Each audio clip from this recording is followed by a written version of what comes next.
Não vale rir, não vale rir.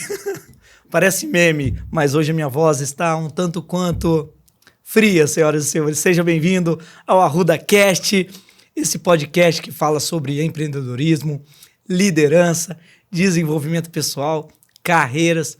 E hoje eu tenho o privilégio de receber ele aqui. Ele que é CEO da Hidronorte, essa empresa que é referência nacional no seu segmento. Ele vai falar um pouco da Hidronorte aqui. Seja bem-vindo, Matheus Góes, aqui no ArrudaCast. Tua voz está melhor que a minha. Obrigado, Rafa. A gente faz a média, né? Antes de começar, eu queria que você falasse um pouquinho da Hidronorte, para quem não conhece. Vamos falar. Obrigado pelo convite, obrigado pela oportunidade da gente sempre compartilhar do que a gente vive, né? Das verdades que a gente vive no dia a dia. Bom, a Hidronorte é uma empresa que ontem, dia 1 de setembro de 24, fez 43 anos. Caramba! Então, uma empresa familiar, fundada pelo meu pai, né? Lá em 83. E ontem a gente comemorou 43 anos, uma jornada de mais de 4 décadas num país como o Brasil. Quer dizer, temos muita história para contar, temos muitos aprendizados para compartilhar, né? E a gente sempre eu sempre gosto de falar daquilo que eu vivo na prática. Já estudei demais, sou um cara particularmente muito profundo em tudo que eu faço, né? A minha esposa fala que minha régua é alta em tudo, né? E então a fase de aprendizagem, a fase de análise, de definição de estratégia, de redefinição de estratégia, lançamento de produto, enfim, uma jornada que passou por economias positivas, negativas, momentos difíceis, momentos de ondas favoráveis. Então, estamos aqui para falar um pouquinho disso tudo aí. Pode abordar o que você quiser, a gente tem um pouquinho de tudo para falar. E hoje ele vai falar da importância de ter um time de alta performance. Nessa tua busca por aumentar o sarrafo aí, o que você foi estudar? Então, olha só, eu sou formado em administração, minha formação natural original, né? E eu tenho graduação em teologia também. É eu mesmo? me formei em teologia lá atrás, em 2000. Me formei em 2000. Meio que junto com a administração. E é interessante que, na verdade, eu quis aprender. Eu quis aprender. Eu falei, deixa eu entender o que eu aprendo, né, na igreja, ouvindo o pessoal falar. E eu fui fazer teologia junto com outros colegas que hoje são pastores de igreja, inclusive vários da igreja da presbiteriana, né? E ali eu pude ter um contato com um conteúdo de questionamento, né? De questionar. Quando a gente fala de teologia, a gente fala isso tudo sobre Deus, quer dizer, completamente profundo, completamente difícil de entender, e que muita gente, por muitos anos, entende, mas eu fui lá e fui me desbravar. Então, só para você ter uma ideia, para entender sobre Deus, eu fui fazer teologia também, né? Além de viver um pouco. E aí fiz Fundação Dom Cabral, trouxe Fundação Dom Cabral para dentro da empresa, proporcionei aprendizado num nível alto para toda a equipe executiva na época. Você trouxe treinamento para os seus líderes. Nós ficamos parceiros da Fundação por quase 12 anos, num programa de médias empresas no Brasil. Fomos a primeira empresa do Paraná a aderir a um programa como esse. Quais eram os temas que você trazia ali? Era um programa que tinham 3 frentes. Uma primeira frente era uma frente que a gente tinha monitorias baseada em temas da organização. Então, a gente tinha 4 encontros de finanças com o time financeiro, depois a gente 4 encontros de marketing com o time de marketing, comercial, e a gente foi passando por todas as instâncias da empresa. O segundo momento era um momento onde a gente tinha um AGM, que a gente chama até hoje nossa avaliação gerencial mensal, onde a gente apresenta resultados, criava uma dinâmica de apresentação dos indicadores, de fator causa e ação, enfim, tudo isso. E um terceiro era um treinamento lá na sede da fundação, como um mini MBA para os executivos. Por 12 anos a gente ficou imerso num programa desse. Então, a carga é muito grande, né, de conteúdo. E muita gente, eu também faço treinamentos dentro de empresas, e ainda tem muita gente que acha que isso é perda de tempo. Tem muito empreendedor, líder que acha que isso é perda de tempo, que não dá para parar o trabalho do funcionário para estudar, que isso não vai fazer a empresa crescer. Primeiro eu queria saber se você concorda com isso, e se você não concorda, que resultados que você já viu na prática depois de investir no seu time? Legal, tua pergunta é boa, porque ela me traz uma crença pessoal minha que eu tento trazer ela nesses anos todos de gestão, né? Eu estou como CEO já quase metade da idade da Hidronorte, então são quase quase 20 já. São 20 anos já de gestão. Eu acho assim, as pessoas elas tendem a ter um nível de superficialidade no dia a dia delas, né? Poucas pessoas são aquelas que se propõem a fazer algo extraordinário, algo que sai daquele comum, né? E quando todo mundo é muito comum, ou todo mundo tem o seu nível, vamos tocar, vamos fazer só o essencial, você tem organização média, mediana, né? Você tem resultados medianos. Isso na vida, isso em qualquer lugar, né? No esporte, né? Os atletas que se dedicam sempre àqueles minutos a mais são aquilo que faz a diferença. Então, eu acredito que faz muita diferença o conhecimento aprofundado daquilo que se propõe a fazer. Então, se a carreira da pessoa é uma carreira na contabilidade, né? O que tem a ver hoje inovação com contabilidade, né? Para onde vai a contabilidade do futuro, né? Se a pessoa é em marketing, poxa, o mundo hoje mudou completamente com o digital, né? Então, não tem como você ser superficial nessas coisas, tem que se aprofundar. E tem momento e período para isso. Então, eu sou muito, muito adepto de subir o sarrafo, de aprender o que tem disponível na prateleira, senão você não tem critério, você não tem padrão. Você não cria o teu padrão. Você vai confiar na primeira coisa que te apresentam. E isso é uma coisa muito complicada, porque às vezes você toma uma decisão importante para a organização, às vezes você precisa mudar o rumo da tua empresa para algum local e para algum outro norte. E aí como é que você faz isso sem parâmetro? Você tem que ouvir esse lado, aquele lado, você tem que ver as matérias, os conceitos. Então, eu lembro que na época, lá em 2000, a gente estudou muito estratégia, né? Na época que estava começando a implantar o Balanced Scorecard aqui, o BSC, eu já tinha lido os 4 livros do Kaplan e do Norton para saber por que é que eles criaram aquele método, o que faltava para eles criarem aquilo. Baseado naquilo, eu falei, poxa, isso aqui serve para a gente, né? E à medida que você vai ganhando maturidade, você vai, né, desconsiderando aquilo que não funciona mais, vai se aprofundando naquilo que você acha que funciona mais, né? Então, e não é só livro, não é só conceitual, é prática. A Hidronorte... E não é à toa que a Hidronorte hoje é referência. Exatamente. As pessoas falam, o testemunho de todos que passam por lá e estão lá, assim, é que a Hidronorte é uma grande escola, por causa deste contexto de aprendizagem. Eu queria que você falasse um pouco do posicionamento dela no Brasil, só para quem não conhece. Tá. A Hidronorte hoje é uma fábrica, Isso. sempre foi, né? Uma fábrica de tintas. Isso. E dentro do segmento dela, que aqui a gente fala para diferentes tipos de líderes, diferentes tipos de segmentos. Dentro do segmento, o que ela representa no Brasil? Boa, vamos contextualizar, né? Então, é uma indústria, né? Indústria de transformação. A gente compra matérias-primas em pó, em líquido, importa matérias-primas, misturamos e transformamos numa tinta. Então, hoje a Hidronorte vende produtos, tinta imobiliária, produtos para parede, para piso, para telhas. A gente criou um mercado no Brasil que nos deu a liderança, que é a resina acrílica para telhas e pedras naturais. Então, a gente tem Vocês que criaram esse mercado. O meu pai criou esse mercado, né? A Hidronorte deu o boom lá em 86 com esse produto. Então, hoje é um nicho de mercado que tem premiações e tudo mais, e a gente criou isso, essa cultura de proteger pedras, proteger tijolo à vista, telhas de cerâmica. A gente que criou essa cultura. Precisa proteger, né? O pessoal protege madeira, protege parede e as pedras ficavam sujas, né? E a gente criou e foi criando isso e estamos há mais de 4 décadas comercializando. Então, hoje, né? Mas ela não começou com tinta, a história é longa. Ela começou com produtos de limpeza, produtos para tudo, né? A gente brinca que o cliente falava assim, tem produto para enxugar gelo? Tem. Depois a gente ia lá ver como é que fazia isso acontecer. Meu pai é muito comercial, ele começou assim. E ela começou com ele sozinho, né? Ele produzia final de semana e vendia durante a semana. Era um tanque de Eternit, um remo de madeira. Começou a fazer as misturas de produto lá e começou a vender.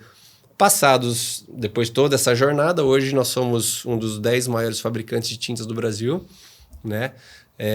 Temos mais de 14 mil clientes no Brasil todo. São lojas de material de construção, lojas de home centers, material de construção, lojas de tintas, né? Nosso público pintor é um público que é muito engajado com o nosso ambiente, o nosso meio, né?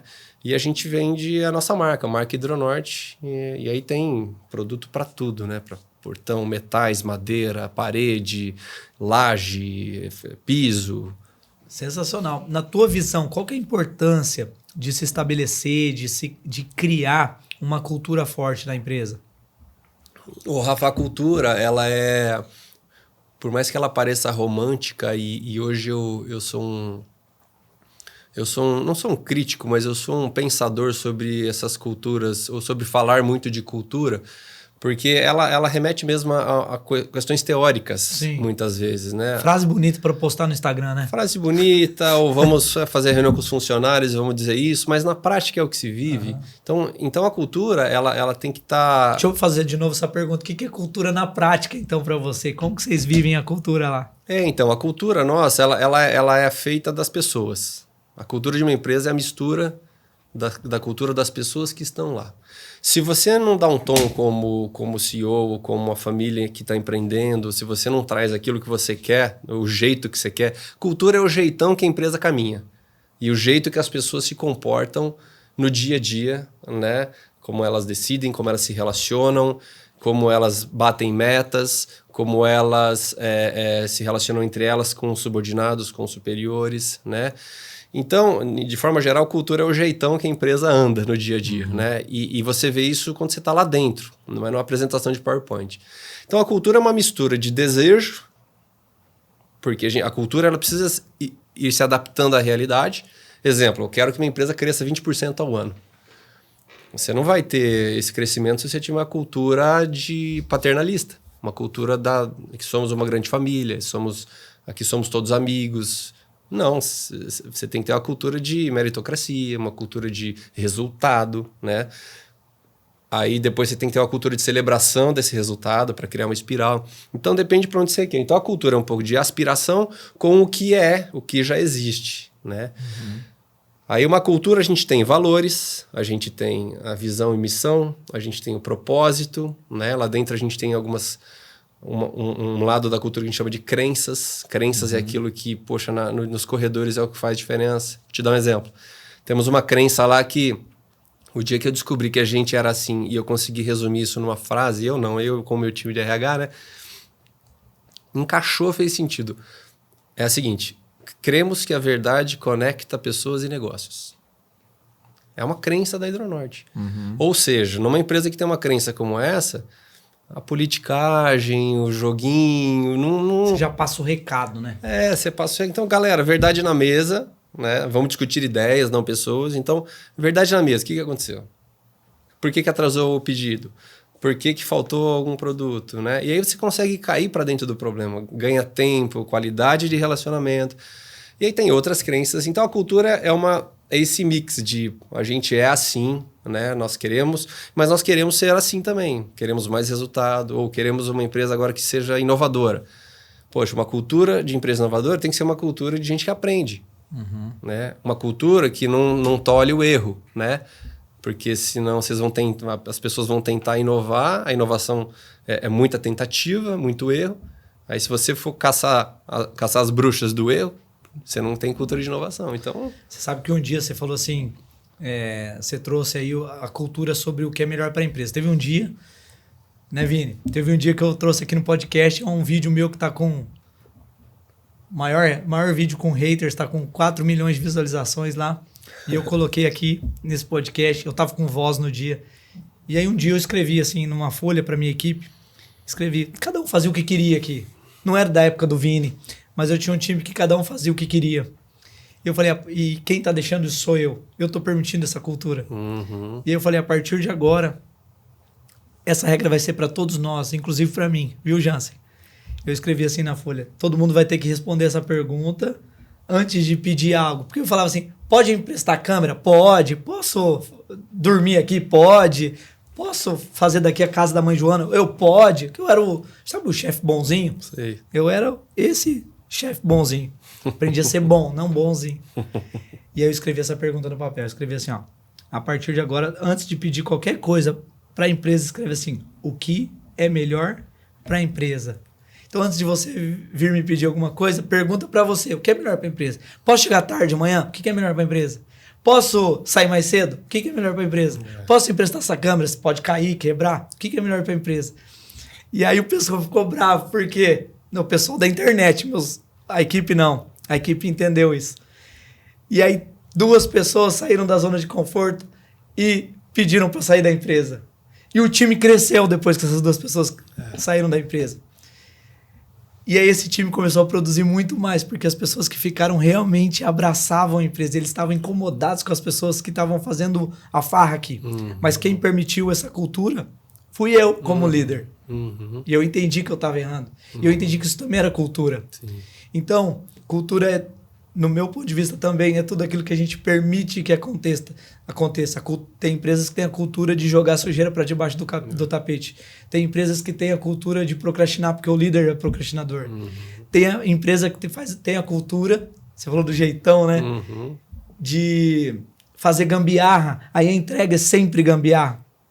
Deixa eu até ver. Ô, Vini, você concorda ou não que o que é melhor para a empresa... Não, exatamente. Porque assim, a gente já está incluído na empresa, então se a empresa cresce, todo mundo cresce. Muito bem, Vini. Nós não ensaiamos essa resposta. Você está de parabéns, hein? Valeu, tamo junto. Viu? Cultura é demais esse assunto. A gente poderia fazer um tema só sobre culturas, mas uma vez você apresentou para mim 3 cuidados que vocês tomam lá dentro da Hidronorte, que você como líder toma dentro da Hidronorte. E eu lembro também de você ter compartilhado com o nosso grupo de empreendedores, a nossa rede. Esses cuidados, isso chamam muita atenção do pessoal. Eu queria que você compartilhasse aqui. Falando de gente, né? Quer dizer, eu amo empresa por causa disso. É um laboratório de tudo, né? Se você parar para pensar, a organização, que é o lugar onde a gente mais passa o tempo da nossa vida, é laboratório de relacionamento, né, de resolução de conflito, de lidar com gente, né? E eu sempre falo assim, pessoal, às vezes eu vou fazer apresentação em grupo de RH e eu falo que o RH tem que ter uma visão financeira mais do que às vezes o financeiro, porque o RH é aquele que cuida um pouco da performance das pessoas, das equipes, de gente, né? E falar de gente é legal porque são as pessoas que levam o negócio para o buraco ou promovem o resultado do crescimento. Perfeito. Né? São as pessoas, né? Claro que a nossa atribuição como líderes, né, independente do tamanho da organização, da complexidade, né, ou do tamanho da estrutura, tanto de níveis hierárquicos que existem, então, independente disso, sempre demanda de gente para liderar o processo. Né? Às vezes não é uma liderança formal, né? Igual você deu exemplo da tua empresa, né? Talvez uma liderança, se tivesse uma liderança intermediária, mesmo que informal, você poderia estar, né, através dela moldando um pouco para que não acontecesse alguns casos como você citou. Mas quando a gente fala de gente, três cuidados que eu falei no grupo da rede lá, que foi assim, cuidado com gente acomodada, né? Peraí, vamos anotar. Vini, Afio Machado, anota aí, Vini. Que isso aí serve para todos nós. Número 1. Vamos cuidar com gente acomodada. Gente acomodada, que estaciona. O jogo tá ganho. Esse cara pensa o jogo tá ganho. O jogo tá ganho, tá acostumado, enfim, tá tudo sempre bem, o resultado tá médio. Não, é médio assim mesmo, nossa empresa não consegue entregar mais. Teríamos que ter gente incomodada? Pô, é o que eu mais busco quando eu entrevisto pessoas hoje. Uma das características, você falou brincando, mas quando eu entrevisto executivo, para vir, eu busco pessoas que são incomodados. E lá dentro, eu falo para os meus gestores, eu preciso que vocês sejam incomodados. Aqui eu uso a palavra inconformado. Eu quero vocês mais inconformados com o processo que não está funcionando.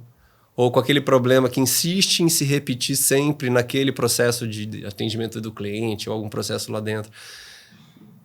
Não pode ser só o líder, só o CEO, só o cabeça inconformado, incomodado. Por quê? Você precisa, de alguma forma, através da estrutura, e aí, de novo, a cultura é um caminho para disseminar isso. Galera, a gente precisa estar inconformado com processos medíocres, com produtos que não vendem, né? Então, quando a gente fala em pessoas acomodadas, é aquela turma que está ali, você tem que ficar empurrando, né? Eu sou um gestor, Rafa, assim, que mais do que tudo, eu busco pessoas inconformadas, mas pessoas que eu preciso frear. Eu adoro ter que frear as pessoas. Por que frear? Porque a turma está indo, sabe? Não fica esperando o comando. Né? Claro que existem comportamentos que são comportamentos mais reativos naturalmente. Sim. Existem pessoas que que tem um perfil, o lado bom dessas pessoas é o lado conciliador, são as pessoas que conciliam, que buscam harmonia, que buscam estabilidade. Mas o cuidado, às vezes, é que essas pessoas, dependendo da área que elas estão na empresa, elas podem... são pessoas mais reativas, precisam de comando. Precisa de alguém ficar falando, vai mais rápido, faz aquilo. Então, existem áreas que precisam de pessoas assim, só que elas não podem estar em vendas, por exemplo. Sim. Você tem que ficar empurrando um diretor de vendas, não faz sentido. É a tal da atitude, né? A atitude, né? É o accountability. Então, eu gosto de frear. Porque eu sou um cara acelerado, né? E eu gosto de frear. Ó, patrão, isso aqui você pode, isso aqui não pode. E vai indo. Tem uma frase que eu falo muito lá, que é uma máxima que nos dias de hoje eu estou usando muito, é assim, pessoal, joga no mar. Se afogar, a gente joga a boia e resolve. Boa. Mas primeiro vamos tentar, vamos cair para dentro dessa água aqui, velho. Esse erro pode ter lá? Esse tipo de erro? Erro novo? Erro por tentar? Erro novo pode ter todo dia. Perfeito. Todo mundo pode errar erro novo todo dia e quantos erros forem necessários. Agora, erro velho, aí é... Vamos curar um povo aqui. Nos meus treinamentos, no método COEX, por exemplo. No segundo dia, a gente fala dos medos, 7 medos capitais. E um dos medos é o medo do erro. Quero falar uma coisa para você. Tá na minha frente aqui um CEO de uma referência nacional, de uma empresa nacional. Olha o que ele tá falando. E você, talvez, como um liderado, você tem medo de errar. Aí você fica pisando no freio, ao invés de acelerar. E o que o teu líder quer, o que a tua empresa quer, o que o teu mercado quer, o que o teu segmento quer, que você acelere e você tá pisando no freio. Olha o que ele falou, olha a aula que ele deu. Eu quero que o meu time erre, mas erro novo. Só que erra rápido e erra barato também, para já corrigir, não é? Exatamente, e é assim que funciona, é assim que você aprende, assim que você cria uma organização que inova, que aprende. E só complementando tua fala também, às vezes, o pessoal que vai estar ouvindo isso pode estar pensando, poxa, mas na minha empresa, se eu errar, eu sou mandado embora. É o primeiro pensamento que o brasileiro vai ter. Se eu errar, eu tô na rua, e aí eu coloco em xeque o sustento da minha casa, enfim. Tem que fazer bem a leitura do lugar onde está, porque de fato existem ambientes que não se pode errar. E aí, nesse caso, só que você sabe qual que é o remédio para essa cultura ou para essa empresa? Comunicação. Perfeito. Você chega pro teu chefe e fala assim, patrão, tô com uma ideia assim, assado. A gente pode ganhar isso se a gente tentar isso. Podemos tentar? Compartilhe o risco. Se o patrão é centralizador, eu tenho certeza que um funcionário que chega e fala assim, podemos tentar isso? O que o senhor acha da gente fazer daquele jeito? Tenta. Compartilha o risco. Compartilha o risco com ele, aí você vai poder errar. Porque ele tá, agora, né, você blinda o teu emprego se é que existe esse receio neste contexto. Ou o departamento tem um chefe que é centralizador, que não deixa ninguém inovar. Comunicação é o remédio para tudo que você quer tentar diferente na vida. Vini do céu, parece que foi combinado com o Matheus aqui. Onde que tudo começa, Vini? Tá no meu livro. Onde que tudo começa? Tudo começa na comunicação, né, Rafa? Muito bem. Muito eu falo, Rafa, combinado, hein? Eu ainda vou escrever um livro. Não sei se vou escrever, mas eu tenho vontade de escrever um livro chamado assim, O Fantasma das Organizações. Não, tem que escrever. Que comunicação é o fantasma das organizações, cara. E tudo comunica. Tudo comunica. O assunto de tudo que a gente traz aqui é comunicação. A base de tudo é comunicação.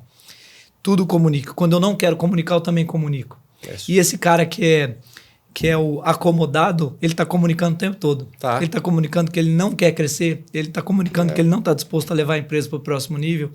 É ele que se demite, é ele que se coloca fora do mercado. E muitas vezes ele se coloca como vitimista também. Foram contra mim, eu sempre fui uma pessoa correta, honesta. Gente, honestidade, correção, isso é pré-requisito, isso não é diferencial.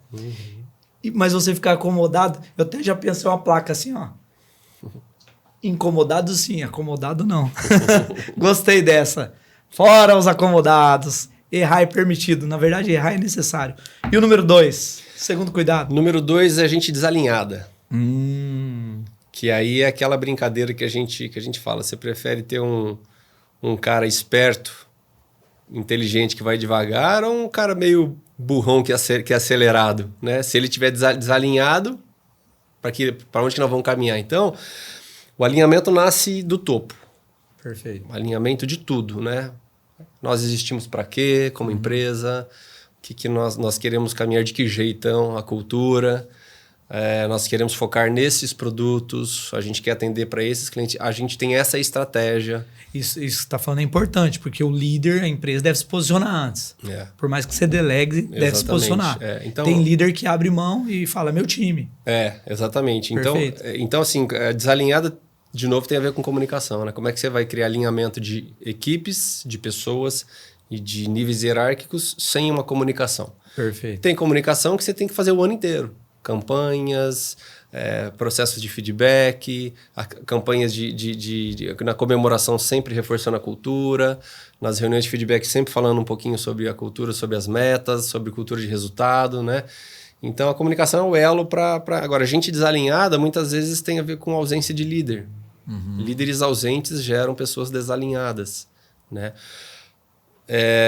Além de líderes ausentes, líderes que também estão desalinhados, que não sabem o propósito de estarem ali, não têm as metas da área, não conseguem disseminar qual é a meta, o que nós precisamos entregar como equipe. Ali no alinhamento, entra princípio e valor também? Entra, com certeza. Você sabe que uma vez, nessa mesma época que eu coloquei o papel na mesa, eu reestabeleci missão, visão e valores aqui da empresa. E um dos valores nossos, independente de religião, um dos valores é princípios cristãos.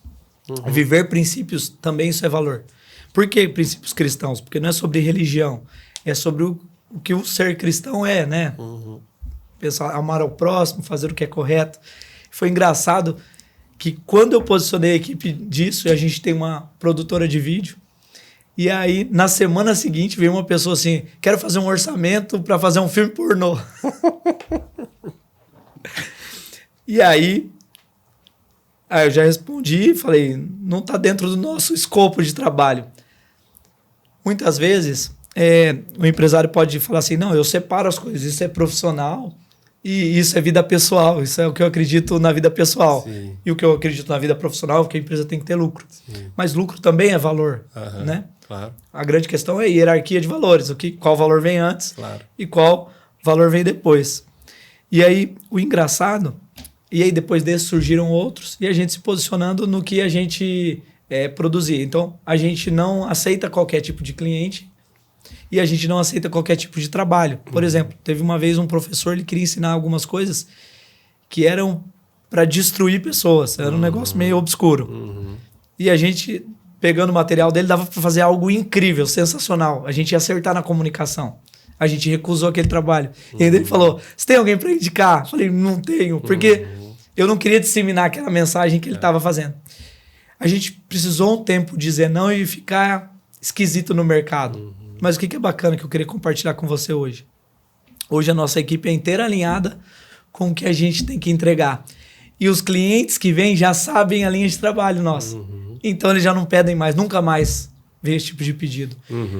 Porque o tempo todo você falou de comunicação, a gente comunica para os de dentro, mas ter uma equipe alinhada, o que é interessante? Comunica para os de fora. Sim. Vou te falar outra coisa que aconteceu com a gente. Eu já, nesse ano eu não estou, mas eu já coordenei 2 campanhas políticas.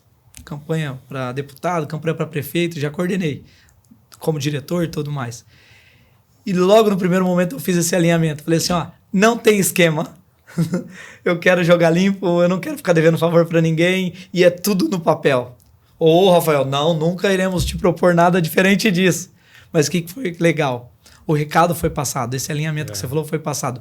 E em nenhum momento ninguém propôs nada fora disso. Então, o que é bacana? Às vezes a gente dá brecha, viu, pessoal? Às vezes a gente dá brecha dentro do trabalho para negócios escusos, esquemas, oportunidades, aquilo que tem cara de oportunidade, mas é porque a gente está abrindo brecha para isso, a gente está abrindo espaço para isso, a gente está trazendo a dúvida em relação a isso. Quando a gente é convicto, a gente vai desagradar muita gente, mas quando a gente é convicto, a gente se posiciona, a gente alinha os de dentro e não só os de dentro, e também os de fora.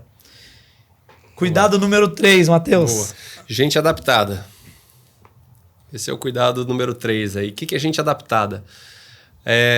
Estamos acostumados com aquela pessoa que tem aquele perfil, né? Atende bem, é pessoa bonzinho, pessoa que responde bem às demandas do chefe, pessoas prestativas. E muitas vezes estão adaptadas em relação ao trabalho que elas estão desenvolvendo ali, né? Então, o que acontece? Quando a gente tem gente adaptada, a gente não tem gente de performance para entregar os objetivos e os resultados, né? O que é gente adaptada? É o atacante virar zagueiro, o lateral esquerdo bater com a direita, e não tem jeito, né? Aí você põe o zagueiro para virar atacante lá, não vai funcionar. E às vezes as empresas caem no erro, né?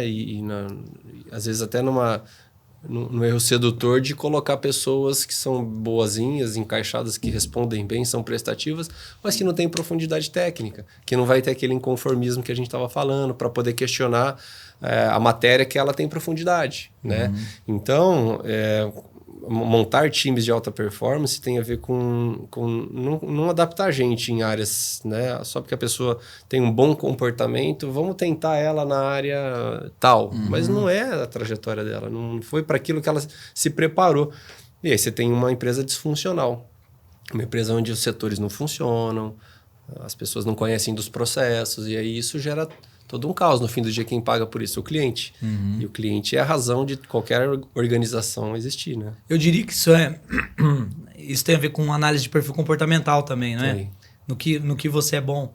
E hoje aqui na nossa empresa, todos da equipe fazem análise de perfil comportamental.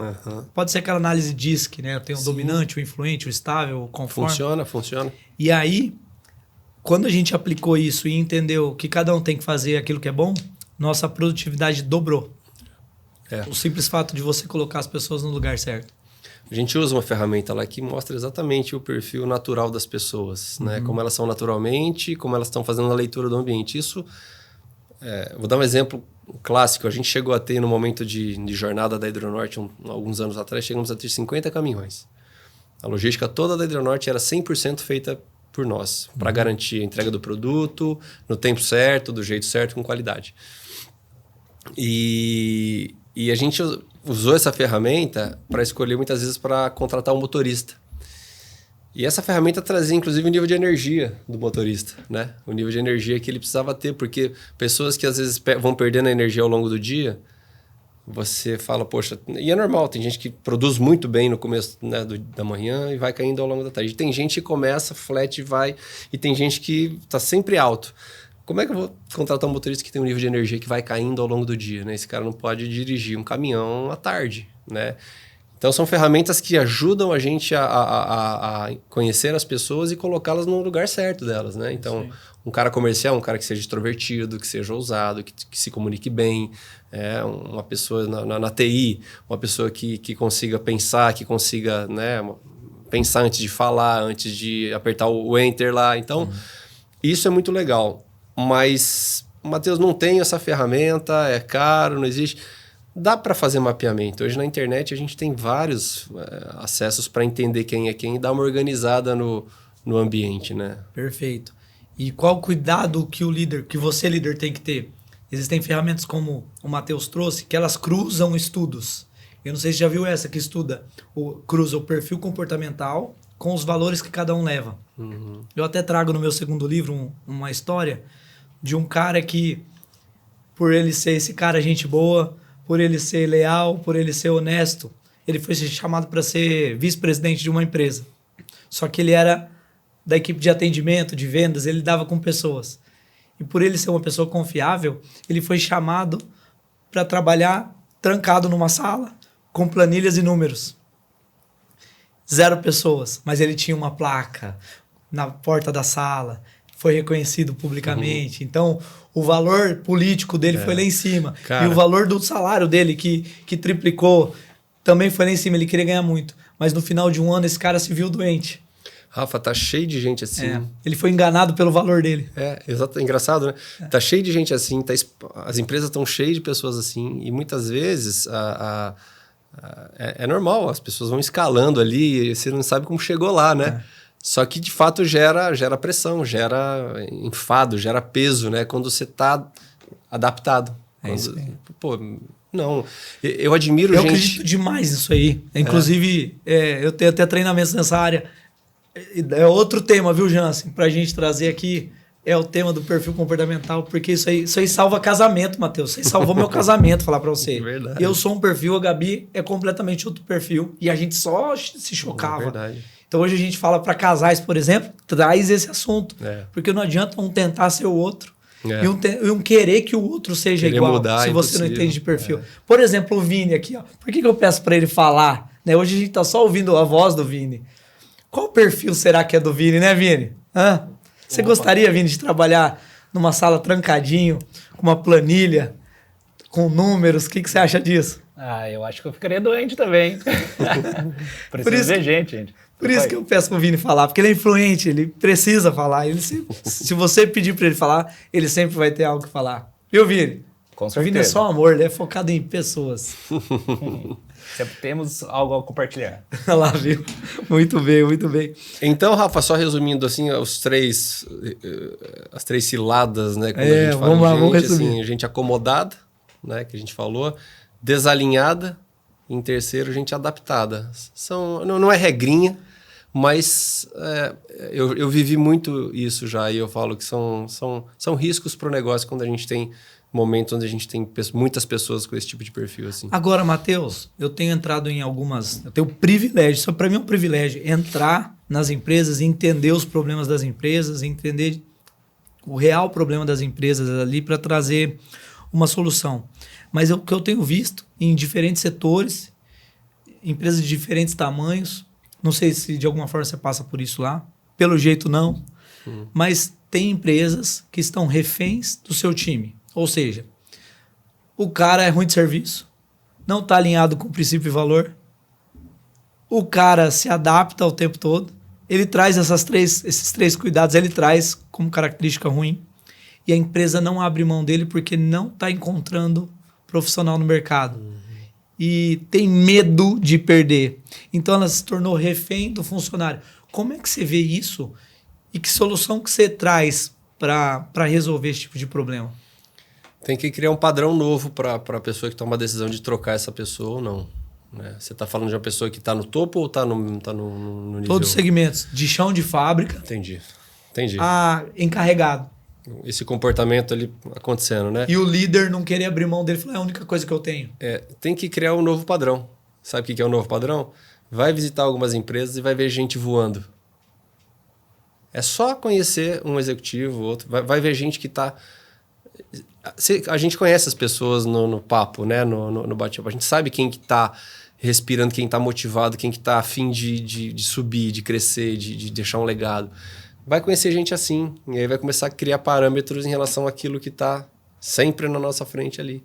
Quando você começa a criar parâmetros, e aí contrate alguém que voe em alguma área, invista, paga mais e traz alguém que está voando ali e começa a comparar as entregas.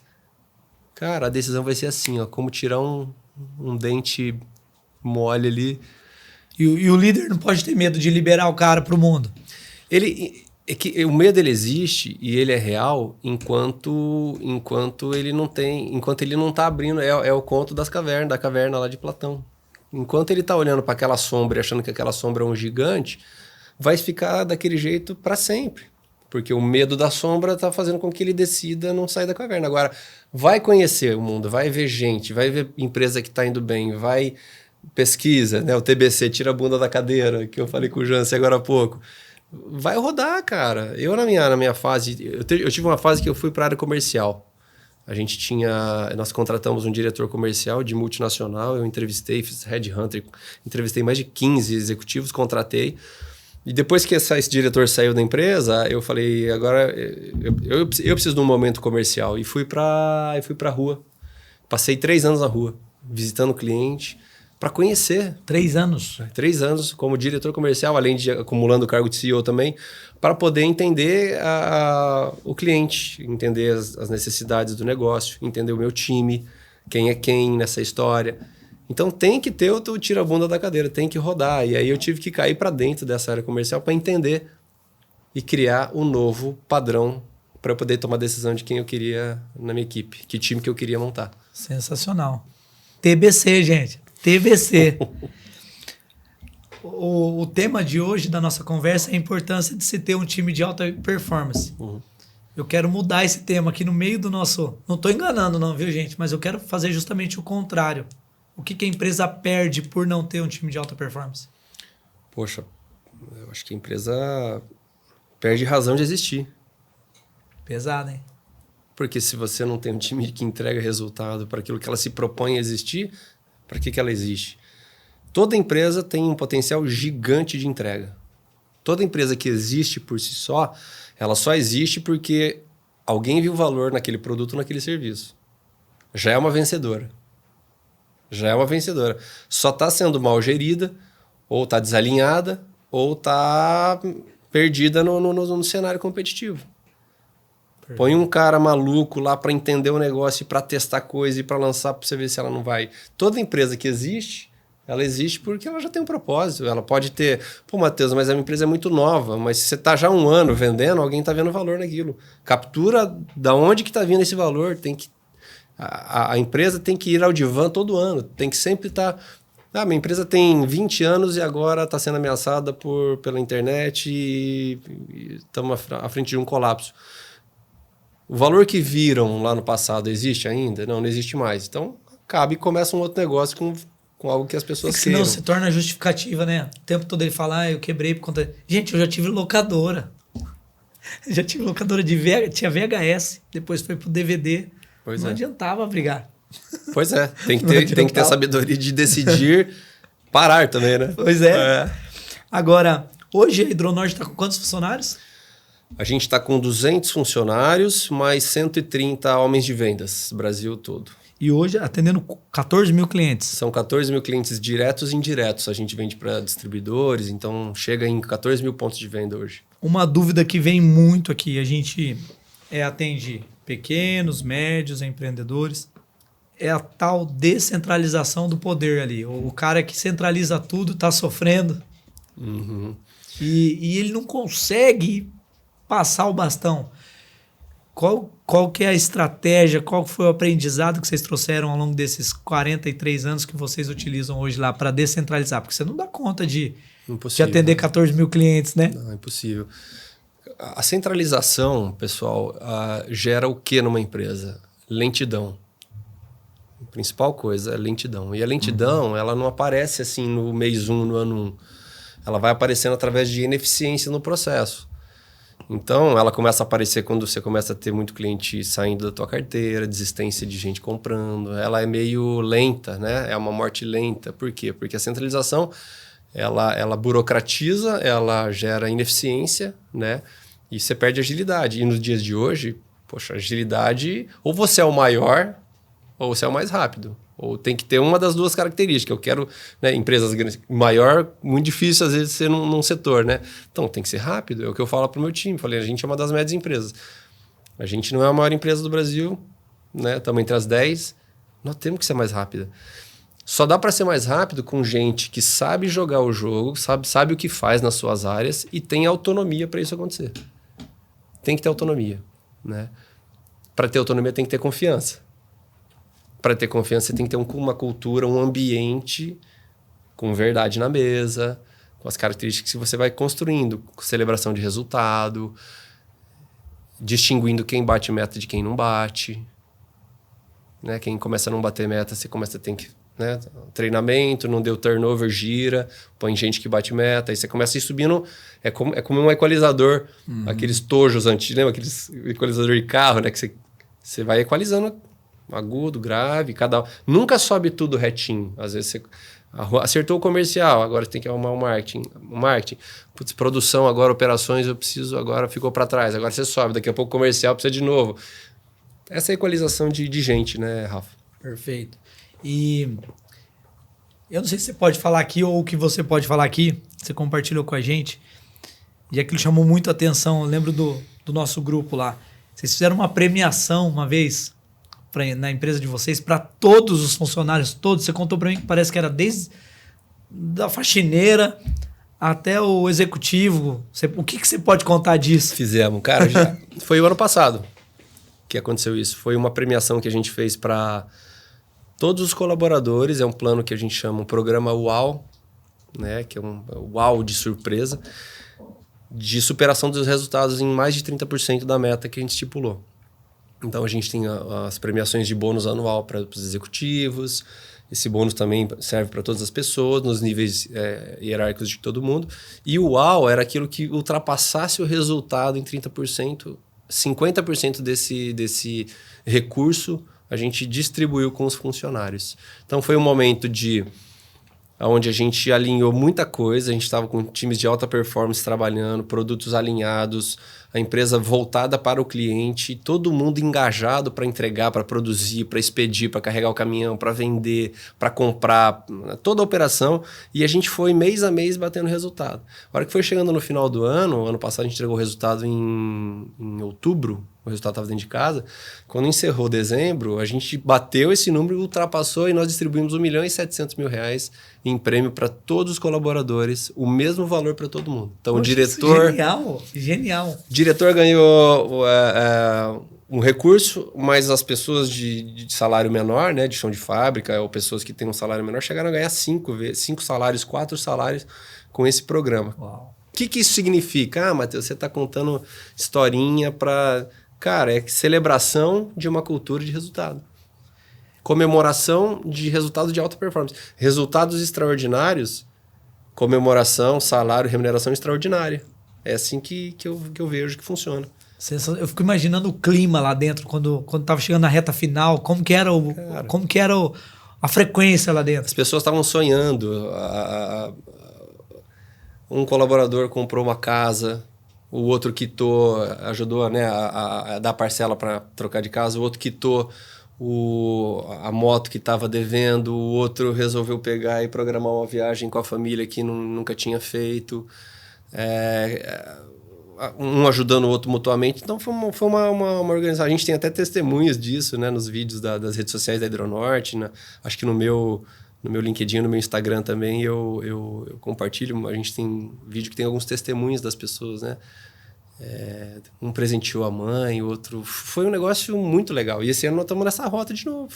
Um ambiente de alta performance, desafiador, né? Tem um desafio global? Continua. O prêmio continua e a gente estamos na rota de chegar. Maravilha. Matheus, poxa, daria pra gente fazer vários temas aqui. Eu quero te incentivar a fazer o livro. Depois, se você quiser os contatos de editores de livro aí, vale a pena. Obrigado. E para você deixar o teu legado por escrito também, verdade, né? Verdade. E quais são os projetos para os próximos 20 anos aí? Cara, Vamos colocar 7, né? Para bater os 50 anos. 50 tá aí, né? 50 anos de empresa é tempo. A gente tá... Meu pai sempre ensinou muito a gente a sonhar, né? A ter sonhos, né? Tem um poema que ele gosta muito, a gente fala muito lá, que é Deus quer, o homem sonha e a obra nasce, né? Tem a ver com alguém que sonha e alguém que vai executar e que faz a obra nascer, né? A gente continua sonhando, mas hoje em dia executando muita coisa, fazendo muita coisa acontecer. A gente, sinceramente, a PJ Hidronorte não está muito ansiosa com os próximos 5, 10 anos, né? Porque está difícil fazer previsões do que vai acontecer. Mas a gente sabe bem onde a gente vai chegar daqui 3. 3 anos. 3 anos é o nosso planejamento hoje em dia. Ele tem uma duração de 3 anos, onde a gente sempre faz as revisões. Então, o ano 1, que é agora 2024, estamos na rota, vai ser um grande ano, acho que um grande degrau. Estamos lançando muito produto novo, produto com solução nova para pintura, enfim, para tudo que envolve embelezar a casa e proteger superfícies, que é o nosso branding, Rafa. A Hidronorte existe para proteção de superfícies, proteção e embelezamento de superfícies. Porque os nossos produtos carregam muito essa questão de contra a batida de água, contra a infiltração. Todo produto Hidronorte carrega muito essa tecnologia de antimofo, de não evitar que a água entre, de resolver problemas das pessoas, né? Então, a gente está lançando muito produto com essas tecnologias e estamos sonhando com um crescimento em faturamento, em gente, bem grande, assim. Estamos no melhor momento da história e, com a graça de Deus, estamos conseguindo. Sensacional. Você sabe que esse negócio de mofo na parede, quando eu sempre fui fã de cinema, tinha um programa de TV que falava de cinema, estudei muito cinema. Sou pós-graduado de cinema, às vezes até esqueço que eu fiz a pós-graduação. Mas quando eu era criança, eu via os filmes brasileiros e via os filmes americanos. Eu falava, parece que o filme americano tudo é bonitinho, o brasileiro é feio. Aí eu ia olhar, era parede mofada. Cara, como tinha parede mofada nos filmes brasileiros. Você pegava lá, e às vezes filme em São Paulo, tal, metrópole. Você não sabia o que incomodava, né? Você olhava aquele negócio, né? Cara, sensacional, sensacional. A Hidronorte nasceu disso. Meu Aí, pai eu olhando acho as incrível. casas, paredinha tudo pintadinha e a telha toda suja, toda pretona. Nascemos disso, Olha só, de observar o problema. sensacional. Muito bem. Então daqui 7 anos a gente marca... Nossa, é muito tempo, não, vamos marcar antes. Que 3 a gente volta aí. Matheus, quero agradecer a sua presença aqui, obrigado por ter atendido a gente. Sei que foi um treinamento para o pessoal que está aqui. Que legal. E espero que nos 3 anos... Na verdade, eu espero que no próximo ano o pessoal, o teu time possa celebrar aí mais uma premiação. Legal. E realmente, quando a gente ouve as tuas histórias, as histórias da empresa, é muito legal saber que tem equipe motivada, cumprindo o propósito e entender que vocês, enquanto líderes, não estão só focados em recursos financeiros, mas vocês estão fazendo a diferença na cidade, no país, gerando emprego, renda e vivendo o propósito de vocês. Fazendo com que as pessoas prosperem, né? Eu sempre falo assim, a gente não pode prosperar sozinho, a gente precisa prosperar e ajudar os outros a prosperarem, é isso que vocês estão fazendo lá. Então, obrigado também por isso. Quero agradecer a sua participação. Qual rede social sua a gente pode passar aqui? Tem alguma ou não? Rafa, tem o meu LinkedIn, é Matheus Góes, o meu Instagram é Mateus_S_Góes. Podem me adicionar lá, a gente vai estar sempre compartilhando coisas da Hidronorte. E obrigado pela oportunidade. Eu adoro compartilhar aprendizagens com as verdades que a gente vive, além dos livros. Então, sempre é uma oportunidade de trocar ideia, conversar com você e disseminar um pouco dessa régua mais alta, porque eu acho que o Brasil tem excelentes empreendedores, excelentes empresas. É só acertar o prumo e... Sensacional. Eu te dei meu livro de comunicação, não? Você me deu no encontro. Então beleza. Só para eu não sei se eu Comunicação lembrar. inteligente. E olha aí, só para encerrar, eu quero agradecer aqui aos estúdios da Arruda Produções, é onde a gente grava esse podcast. Se você quiser gravar o seu também, fica a dica para você vir gravar onde a gente grava o nosso podcast. Vou ficando por aqui e a gente se vê na semana que vem. Tchau. Tchau, Vini. Falou, pessoal. Falou, Vini. Tchau, tchau.